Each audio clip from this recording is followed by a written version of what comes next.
Assalamualaikum warahmatullahi wabarakatuh. Kembali lagi bersama kami di podcast PGSDA. Nah, pada kesempatan ini kita akan membahas salah satu pilar penting dalam pencapaian tujuan pendidikan, yaitu kurikulum. Nah, pada video ini kita akan menghadirkan salah satu tokoh penting yang ada di SDM 035 Lutang. Kepada beliau saya persilakan untuk maju.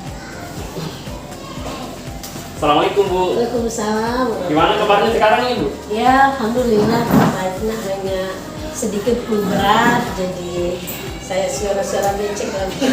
Suara-suara Iya. serak. Iya. Yang saya mengundang Ibu dalam video ini terkait dengan kurikulum Merdeka. Nah, jadi pertanyaan saya, kurikulum apa yang digunakan di sekolah ini, Bu? Baiknya kurikulum yang kami gunakan saat ini di SD 035 Lutang itu adalah kurikulum Merdeka. Dan tentunya di sekolah kami ini kami sudah berlakukan di semua tingkatan kelas, mulai dari kelas 1 sampai dengan kelas 6. Karena di kurikulum Merdeka ini itu adalah tentang pengembangan karakter siswa itu sendiri, dan dia berpusat kepada peserta didik itu sendiri tentang kurikulum Merdeka. Ibu ini ya, Bu, ya, mengikuti perkembangan kurikulum yang ada di pendidikan kita ini, Bu, di Indonesia. Iya, kami senantiasa mengikuti perkembangan kurikulum dari zaman ke zaman. Ya, tentunya yang baru-baru ini kan adalah K13, kemudian masuk lagi di kurikulum Merdeka, kemudian di kurikulum Merdeka ini tentunya ada lagi dengan pendekatan deep learning, atau pembelajaran mendalam. Nah, yang kedua pertanyaannya yaitu bagaimana guru menyiapkan perangkat pembelajaran saat ini, Bu? Jadi guru menyiapkan pembelajaran itu dengan membuat modul ajar. Jadi membuat modul ajar tentunya dia berdasar dari capaian pembelajaran atau CP itu sendiri dan ATP atau alur tujuan pembelajaran. Kemudian guru itu dalam membuat modul ajar tetap berkolaborasi atau berkolaborasi dengan teman sejawat guru itu sendiri dalam membuat modul ajar yang disesuaikan dengan lingkungan itu sendiri yang ada di Lutang itu, di SD Lutang. Dengan ini ya, Bu, ya, dengan minat bakat siswanya ya, Bu, ya? Iya, tentunya begitu, disesuaikan dengan minat bakat siswa itu sendiri. Ya, yang ketiga itu bagaimana pelaksanaan pembelajaran di setiap kelas saat ini, Bu? Alhamdulillah pelaksanaan pembelajaran di setiap kelas itu dilaksanakan dengan cara menyenangkan dan aktif.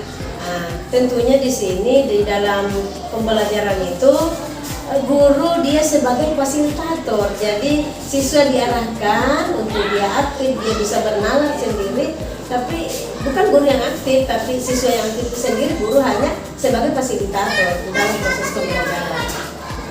Tadi setelah saya amati ruang kelasnya, Bu, terdapat juga sudah mengikuti perkembangan zaman ya, Bu, ya, seperti di ruangan tadi sudah menggunakan apa, Bu, tadi yang Smartboard TV.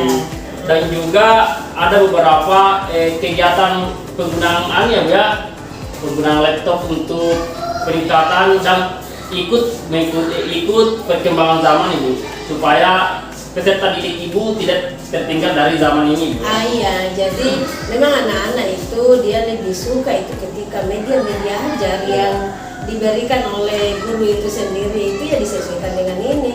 Ya seumpama dia pakai LCD ya dicarikan modul-modul ajar atau media pembelajarannya itu ya dia dibuatkan dari Canva dan lain sebagainya. Jadi anak tertarik karena tidak merasa bosan tinggal di kelas. Nah, selanjutnya bagaimana sistem pendidikan dan penilaian atau asesmen diterapkan kepada siswa di sekolah ini?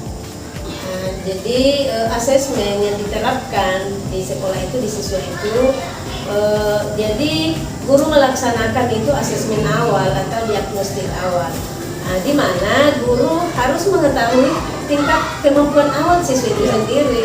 Jadi dia menggali seperti apa sih kemampuan siswa, bakat dan minat itu sendiri.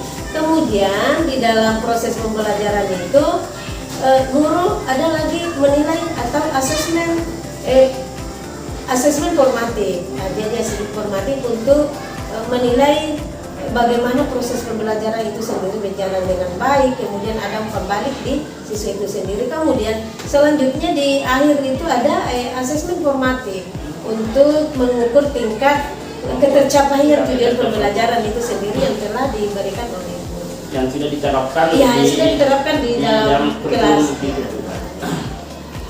Nah, selanjutnya bagaimana Ibu melaksanakan supervisi pembelajaran di setiap kelas tersebut di sekolah ini? Jadi saya selaku kepala sekolah atau penanggung jawab di SDN 35 Lutang itu tentunya dalam melaksanakan supervisi diawali dengan kesepakatan awal oleh para guru untuk membuat jadwal supervisi itu. Jadi itu tidak bisa langsung serta-merta masuk di dalam kelas tanpa ada jadwal yang diberikan kepada guru. Jadi terlebih dahulu itu harus kita sama-sama membuat jadwal. Ya, sama-sama disepakati jadwal. Seumpama saya supervisi di kelas 1, hari ini supervisi di kelas 2.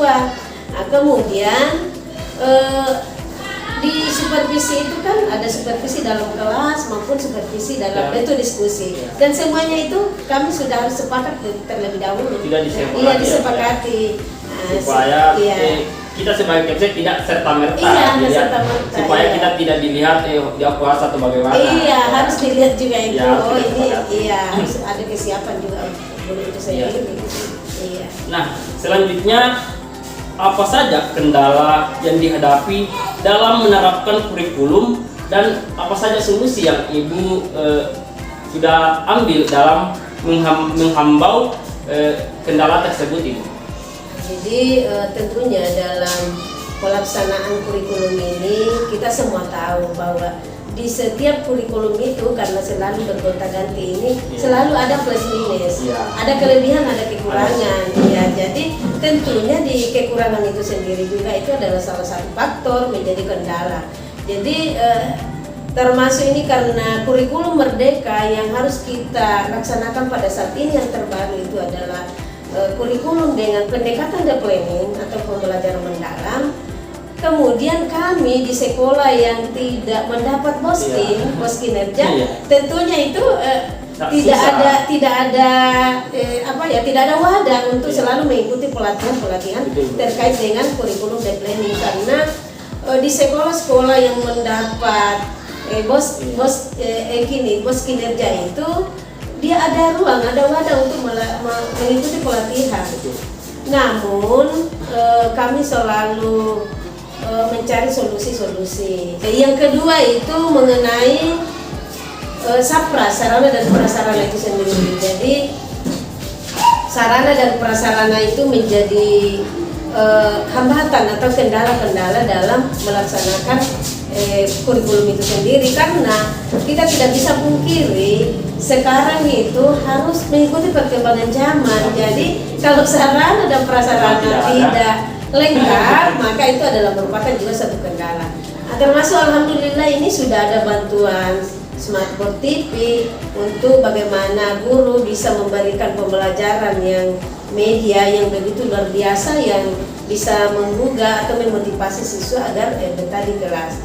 Jadi mengenai kendala-kendala itu termasuk guru yang belum sepenuhnya paham tentang kurikulum merdeka itu. Kemudian masih ada juga pemahaman yang beragam di setiap guru. Jadi kami mencari solusi itu dengan mengadakan pelatihan, baik pelatihan di internal sekolah itu sendiri, karena kami sudah memiliki komunitas belajar yang kami beri nama komunitas belajar Mambesa Ate. Di situ wadah kami pergunakan untuk melaksanakan pelatihan-pelatihan baik secara mandiri maupun kita mendatangkan pemateri dari luar. Kemudian mengenai sapras, sarana dan prasarana, karena memang masih terbatas, tidak sepenuhnya ada di setiap tingkatan kelas. Jadi kami berusaha menggunakan media, mengoptimalkan media yang ada di lingkungan sekitar, walaupun itu adalah termasuk media sederhana. Iya. Dan kita akhiri diskusi hari ini. Bisa nggak Bu cerita tentang pengalamannya semenjak jadi kepala sekolah di SD 035 Lutang ini, Bu? Iya, sangat bisa nak. Jadi selama saya menjadi kepala sekolah di SD 035 Lutang ini, banyak pengalaman berharga yang saya dapat petik. Saya banyak belajar bagaimana bisa memimpin sekolah atau mengelola sekolah dengan baik, bagaimana bisa berkolaborasi dengan para guru. Dan intinya di sini bahwa saya selaku kepala sekolah bukan sebagai bos, tapi ini adalah teman sejawat, rekan kerja seiring untuk bagaimana berjalan beriringan untuk memajukan pendidikan yang ada di SD 035 itu. Iya, pokoknya banyak belajar bagaimana bisa berkolaborasi dengan pihak komite, dengan pihak masyarakat dan lingkungan sekolah itu sendiri. Nah, luar biasa sekali ya, jadi semenjak Ibu jadi kepala sekolah ini ya Bu ya. Iya, nah, ya saya banyak belajar. Dan tentunya kita perlu ada keteladanan baik dari siswa itu sendiri maupun dari rekan teman guru-guru dan tenaga administrasi yang ada di SD 035 Lutang. Nah, itulah tadi sharing pengalaman dari Ibu selaku kepala sekolah yang ada di SDN 035 Lutang ini. Nah, saya akhiri. Wassalamualaikum warahmatullahi wabarakatuh. Waalaikumsalam warahmatullahi wabarakatuh. Lanjut.